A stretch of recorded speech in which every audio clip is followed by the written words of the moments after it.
last of the cowboys, the giddy-up gone boys. 18 wheels on the concrete, it's a slow and dying breed, rolling like Jesse James, a modern-day outlaw gang.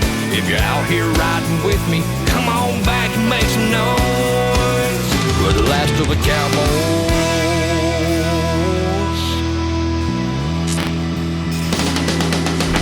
Saddle up, boys.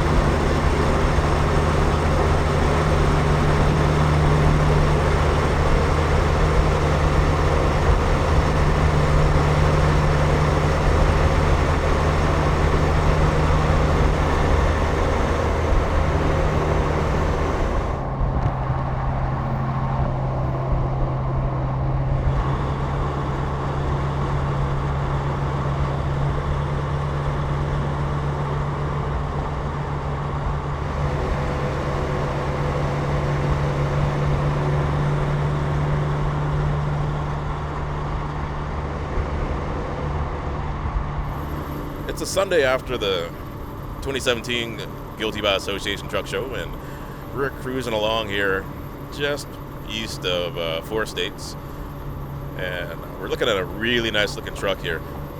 Sir, why don't you go ahead and introduce yourself, tell everybody who you are and where you're from, and most importantly, what you're running.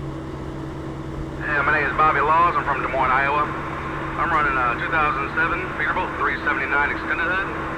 It's a 475 CAT C15, turned up to about 600 horsepower. A 13-speed Eaton Fuller transmission, 275-inch wheelbase, 336 rears.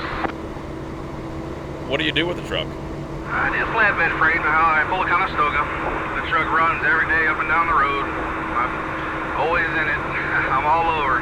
Anyways, all kinds of freight from plate steel to coils to high-tech medical equipment.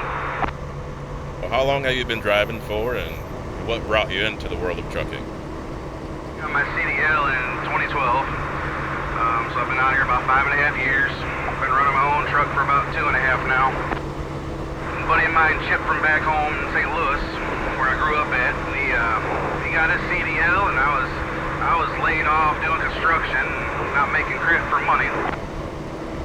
So I was like, well, I gotta do something different. And he was out loving it, seeing the sights, you know, going around, hitting every place around he can go to, you know, all over the nation. And I was doing the same, but like I said, I was laid off at the time. So I said, well, hell, let me get my CDL and see what we can do here. So I went to school, did 3 weeks of school, got my CDL and hopped right into flatbed. That's the only thing I know is flatbed. So I wanted to do something that kept me, you know, halfway active, you know, for the most part, throwing straps and tarps and chains. But I didn't want to just bump a dock. I wanted something a little bit more, you know, physically intensive. So Getting a good look at you here, and you got some great looking lights on there. Why don't you give us a rundown on what you got for lights and everything? well, of course, the headlights are the newest feature I added to the truck.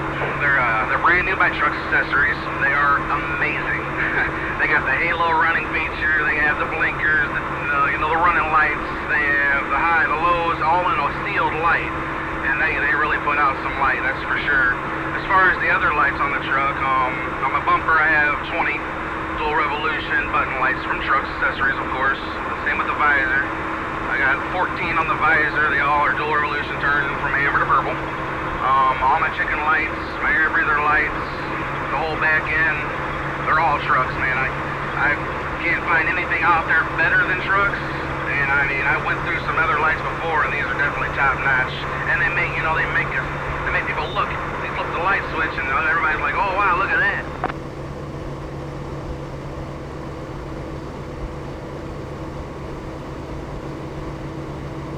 You mentioned some functions about those Trucks lights. Show us what's different about those. The headlight itself has the two blinkers. You got the low beams. Ready for this?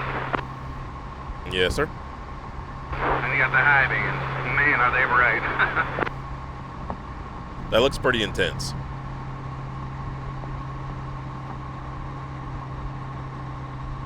going back to your history and everything, I didn't ask you if you're an owner operator or working for someone. So what's your working scenario? Got my license back in June of 2012.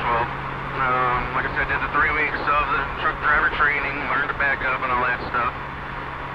Got out of school, hopped directly into flatbed, hopped directly into Peterbilt. Was doing that, but just general freight, like shingles, particle board, insulation, roll roofing, just general everyday freight out there. Did that for about 7 months and got kind of bored. I was like, well, I've done all this many, many times before, so I want something different.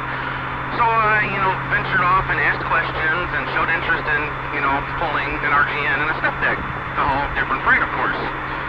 So after 7 months of doing the line haul freight, I went on to the specialized division. They were requiring me to pull the step deck until I had my 2-year mark in, which was cool. So I was able to haul, little mini excavators and tractors and, stuff like that, little machinery, John Deere planters and stuff. Well, after my 2-year mark, I was, of course, still persistent, and, hey, let's do something more. So I ended up getting hooked to an RGN, removable gooseneck trailer, and that's when I started hauling the big stuff. John Deere cotton pickers, combines, foragers, sprayers, big old excavators. I mean, I got hauling some big stuff. I mean, not, the big stuff like you're gonna see going down the road, like the windmill parts. Now that's some big stuff. But 14.4 tall, 12 foot wide, 92,000 pounds gross. It was still big. I was still only 2 years in the industry, so that was really cool for me, where you had to break out the map book and look at your routing instead of just punching numbers in the GPS. A lot of people these days, they just punch it in the GPS. When it came to the part about being an owner-operator and also buying a truck, go ahead and run through that as well. What was that process like for you? Well, I was a company driver for about 3 years. I bought this truck here 2.5 years ago, and I mean, it had rusted elbows. I mean, there was a dent in the grill. It was definitely needed some TLC, that's for sure. But I mean, when I bought it had a rebuilt motor, and I looked at that, I was like, all right, well, I want something that's gonna last. So, I was a company boy, like I said, a company man for a little while, and I got to seeing that, I can possibly, start a company, eventually. Be one of those guys, start off with a truck and, maybe buy more, or, more trucks, more trailers, get office personnel. That's my dream and my ambition, eventually long term, of course. I'm only 29, so I got a long way to go. But, this truck will be paid off, and next year, finally. It's been a long time, but, other than that, man, I just seen that I could do it. I knew I could do it. And, everyone was telling me, you're gonna fail. Even the person I bought the truck from, he was trying to talk me out of it. I was like, man, you don't want to sell a truck, or what's the deal? He's like, you're gonna fail, we're gonna be taking the truck back. Well, next year, I'm gonna slap down some cash on his desk, and, be like, yeah, I failed, right? Well, that's awesome, man. Again, very, very commendable, and there's guys out there that will want to be where you are and would hope for the same success that you've had. Give your advice on what a guy should do to kind of get where you are. Everybody's situation is going to be different. It won't be exactly the same, but what learning lessons could you share? For anybody that wants to be an owner-operator, buy a truck, I recommend them doing extensive research. Find people, ask people. There's a lot of drivers out here that won't help nobody out. I mean, it's sad to say, but some drivers won't give you the time of day. Some don't have time, some just don't like people. But find yourself a couple owner-operators, man, that'll break it down for you on what you need to do to be successful, what they would advise you to do as far as putting money aside for maintenance. This truck's great. I mean, this truck's got 1.2 million miles on it. It's a 2007, like I said earlier, and stuff breaks. It doesn't last forever. I just dropped $7,000 about a month ago in the motor, so, but, you gotta have money going aside for maintenance. You gotta have money for Uncle Sam, because the tax man will come knocking at your door eventually if you decide to duck and dodge him. I don't have a wife, no kids, nothing like that, so, failure is not an option for me. So if every dime I make to this truck has to go to the truck, that's what'll happen. food money, but you know, if you get a good solid game plan down, you know, save up money for taxes, save up money for maintenance, you know, I put about 25 cents a mile. Every mile this truck goes, 25 cents a mile goes in a separate account for if something breaks. If I blow that turbo or if the radiator cramps out on me, I got enough to cover it. You don't want to be stranded, because if the truck's not rolling, you're not making money. You're not making money, you're not making truck payment. You know, but just do your research, you know, ask questions. Don't be scared to ask questions. Ask all the questions you can. Get as much knowledge as you can. Be a sponge. Absorb all of that. That's a good piece of advice, especially about putting money into a separate account. And some guys have said that, but you've actually given an actual number, 25 cents for every mile. You know, that makes a guy start thinking. It makes me think too, you know, what that money actually starts looking like. Because guys say, yeah, put money aside. So now we got a kind of a reference on what that can be. Maybe other people do it differently as far as they save, but that's what's working for you. Yeah, man, I had 10 cents a mile. It just wasn't enough. You know, I like to get my PMs done, my primary maintenance done every 16,000 miles. Keep everything lubed up, keep everything fresh. I dump a gallon of Lucas in. Every PM is about $430. I just had one done today after the show. About $430 every 16,000 miles. So I figure that 25 cents is enough to cover that, and it builds quickly. You know, you get a couple months, nothing goes wrong, and you got a couple grand in there. You know, so if something does go wrong, you got enough to cover it. I feel comfortable putting 25 cents a mile in there. You know, Being comfortable with saving, that's a good thing to say. Having that actual number of when you get your preventative maintenance done. It's everything scheduled out. So it looks like you got a really great plan, and I'm glad that that's working for you. thank you. Now let's run them purple lights for a little bit.